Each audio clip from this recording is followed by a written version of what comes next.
Alam mo, Dok, may mga nagtatanong na at may mga nagme-message, pero ito, tutuloy-tuloy muna po natin sa atin pong mga manonood. Kasi, alam mo, Dok, maraming tao na nagtatanong talaga regarding dito sa vegetarianism or paano mag-start ng pagiging vegan or vegetarian. Kasi yung carbohydrates natin, ang sources talaga niyan, yung mga starchy foods natin, tapos yung proteins naman natin, sabi nila, naku, ang source ng protein natin dapat sa karne, di ba, Dok? Which is, pag minsan, yun yung misconception. Yun po yung minsan yung gray area kasi ang hindi po natin alam na yung green leafy vegetables natin, yun po ay mahalagang source or pinakamagandang source ng ating pong protein.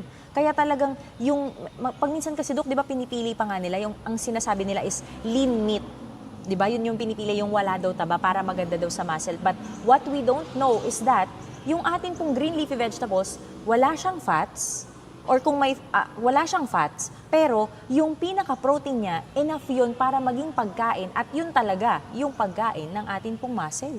Kaya sabi nga nila, marami nga nagtanong sa akin yan nung araw Doc Tam, saan ka kumukuha ng protein? Sabi ko, bakit kung ang flesh food ang tanging material na panggagalingan ng protein, so ibig sabihin sa 35 years na vegetarian ako, mabubuhay ba ako ng ganito na walang zero maintenance?